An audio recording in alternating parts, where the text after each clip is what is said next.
है वो चेंज हो रही है। डिस्प्लेसमेंट करंट किस तरीके से इवैल्यूएट होती है या डिफाइन होती है। अब charge Q on the plates of the capacitor is changing with time, so क्योंकि आपकी आई की वैल्यू जो है वो चेंज हो रही है यहाँ पर। तो अगर आई की वैल्यू चेंज हो रही है तो डेफिनेटली आपका जो चार्ज है कैपेसिटर पे वो भी आपका क्या हो रहा होगा, चेंज हो रहा होगा टाइम के साथ। तो d∅/dt इसको इसने क्या कर दिया, टाइम के रिस्पेक्ट में रेट ऑफ चेंज बताई है, इसका भी होगा। तो ये 1/ε0 तो कांस्टेंट है, बाहर आ जाएगा और ये हो जाएगा dq/dt। जैसे यहाँ पे d/dt हुआ, वहाँ पे d/dt हो गया। फाइन। अब मैंने ये जो एप्सिलॉन था उसको मैंने यहाँ मल्टीप्लाई कर दिया, तो ये हो गया आपका एप्सिलॉन d∅/dt और ये हो गया आपका dq/dt। तो ये जो आपकी टर्म आ रही है, दिस इज़ योर असाइनमेंट। ये जो आपकी टर्म आएगी यहाँ पर, ये इजीली मैंने दोनों लैंग्वेजेस में इसको रीड आउट समझ में आ गया होगा, इसलिए मैं इसको फर्दर इंग्लिश में नहीं रीड कर रही हूँ। तो this is your amperes Maxwell law. Equation number 8 represents amperes Maxwell law. अब हम आते हैं मैक्सवेल्स इक्वेशन पे। तो मैक्सवेल इक्वेशंस बहुत इंपॉर्टेंट है और आपको वो ऑन टिप्स होनी चाहिए, मतलब एटलीस्ट इक्वेशंस क्या क्या होती है वो आपको पता होना चाहिए। इनमें से दो इक्वेशंस मैं आपको पहले ही बता चुकी हूँ फर्स्ट चैप्टर में, और उनकी शायद डिफरेंशियल या इंटीग्रल फॉर्म भी हमने निकाली है। और 2 इक्वेशंस हम आज पढ़ेंगे, जिसमें से एक इक्वेशन तो अभी मैंने आपको बताई थी, amperes Maxwell law.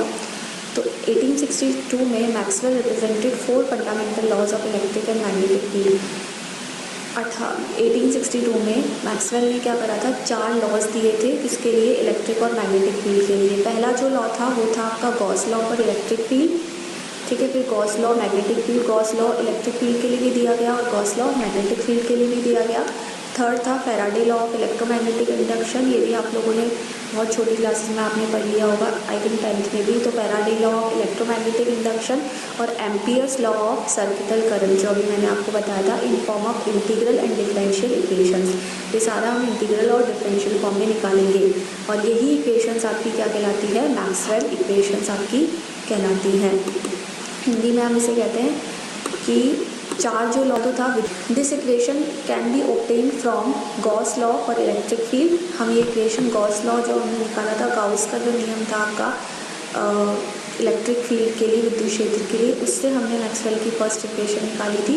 Gauss law relates दी नेट। अब ये मैंने आपको फर्स्ट चैप्टर में पढ़ाया है, इसलिए मैं इसको ज़्यादा एक्सप्लेन नहीं करूँगी। Gauss law relates from a closed path. Closed path से जो नेट मतलब जो रिमेनिंग, ठीक है, सब मिलजुल के जो आपका नेट रिज़ल्ट आप कहते हैं कि क्या आपका फाइनल ईयर का रिज़ल्ट क्या रहा साल के एंड में, तो नेट रिज़ल्ट होता है पूरे साल की परफॉर्मेंस। तो यहाँ पे नेट जो है, नेट आउटगोइंग इलेक्ट्रिक फ्लक्स, मतलब आपका उस क्लोज्ड पाथ से जो इलेक्ट्रिक फ्लक्स निकल रहा है उसको रिलेट करा था किससे, with the total charge enclosed in the surface. उस क्लोज्ड पाथ में कितना आपका चार्ज रखा गया है, तो फ्लक्स और चार्ज को गॉस लॉ ने क्या करा था, रिलेशन इन दोनों के बीच में बताया था। According to Gauss law the net outgoing electric flux from any imaginary close surface. आपका गॉस लॉ क्या कहता है कि जो रिमेनिंग आपका जो इलेक्ट्रिक फ्लक्स है, जो कि किसी इमेजिनरी क्लोज सरफेस है, हम लोग उसको जहाँ भी चार्ज है उसको हम एक सरफेस से कनेक्ट कर देते हैं, ठीक है, हम इमेजिन कर रहे हैं, एक्चुअल में नहीं है। तो इमेजिनरी क्लोज सरफेस से जो आपका इलेक्ट्रिक फ्लक्स निकलता है वो किसके बराबर होता है, 1/ε0 टाइम्स दी टोटल चार्ज। 1/ε0 के बराबर होता है टोटल चार्ज के, यानी Q/ε0 हमने निकाला था वो, अगर आपका Q चार्ज किसी क्लोज पाथ में रखा गया है। वेयर एप्सिलॉन तो क्या है, परमिटिविटी है, और म्यू क्या होती है, परमेबिलिटी होती है। Therefore φe is the net outgoing electric flux. अगर मैं φ मान रही हूँ कि φ फ्लक्स आपका किसी क्लोज सरफेस से निकल रहा है और टोटल चार्ज जो एनक्लोज्ड है आपका सरफेस के अंदर वो Q है, तो गॉस लॉ से आपकी इक्वेशन जो आएगी वो क्या आएगी, φe is equals to Q/ε0. This is your equation number 1. From the mathematical definition of electric flux passing through an area element of a surface is equal to the scalar product of electric field at that element and the vector area dA. अगर मैं आपका flux की another mathematical जो आपकी definition होती है उससे define करूँ, तो जो इलेक्ट्रिक फ्लक्स होता है किसी एरिया एलिमेंट से पास होने वाला ऑफ अ सरफेस, वो किसके बराबर होता है, प्रोडक्ट के बराबर होता है। कैसा प्रोडक्ट, स्केलर प्रोडक्ट यानी डॉट प्रोडक्ट। किस किस का डॉट प्रोडक्ट होता है, विद्युत क्षेत्र E, इलेक्ट्रिक फील्ड E का और वेक्टर एरिया dA का, ठीक है। E डॉट dA के बराबर होता है, ये मैंने आपको लास्ट यूनिट में समझाया था। तो टोटल इलेक्ट्रिक फ्लक्स, तो अगर मुझे टोटल फ्लक्स निकालना है जो कि आपका उस क्लोज सरफेस से निकल रहा है, तो मैं उसका सिंपली क्या कर दूँगी, इंटीग्रेशन कर दूँगी। तो phi E is equals to E dot dA का सरफेस इंटीग्रल हो जाएगा। ये आपका सरफेस इंटीग्रल को रिप्रेजेंट कर रहा है।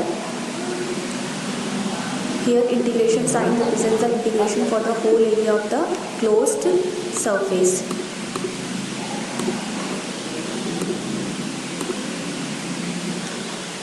Continuously distributed. यूनिफॉर्म है मतलब सब जगह बराबर तरीके से चीज़ें आपकी डिस्ट्रीब्यूटेड हैं, कहीं ज़्यादा कहीं कम नहीं है, वो नॉन यूनिफॉर्म होगा। समभागी मतलब यूनिफॉर्म और आइसोटोपिक मतलब समदैशिक, ठीक है। सब दिशाओं में बराबर तरीके से वैल्यू चेंज हो रही है एक प्रकार से। तो यहाँ पे del dot is equals to rho by epsilon है। अब इस एप्सिलन को मैं यहाँ मल्टीप्लाई करती हूँ तो del dot epsilon E is equals to rho, और इसकी जगह मैं क्या लिख सकती हूँ, डिस्प्लेसमेंट वेक्टर लिख सकती हूँ जो मैंने पहले लिखा था। तो del dot D is equals to rho, ये आपकी डिस्प्लेसमेंट वेक्टर के फॉर्म में मैक्सवेल इक्वेशंस आ गई। तो एग्जाम में ये भी पूछा जा सकता है कि मैक्सवेल की फर्स्ट इक्वेशन को डिस्प्लेसमेंट वेक्टर के फॉर्म में कन्वर्ट करो। अगर ये क्वेश्चन आपका लॉन्ग में आता है तो आप इसको पूरा अच्छे से डेराइव करें, और अगर शॉर्ट में आता है तो आप इसको थोड़ा चीज़ों को शॉर्ट करके भी यहाँ पे इस चीज़ को प्रूव कर सकते हैं। तो that's about today's lecture negation.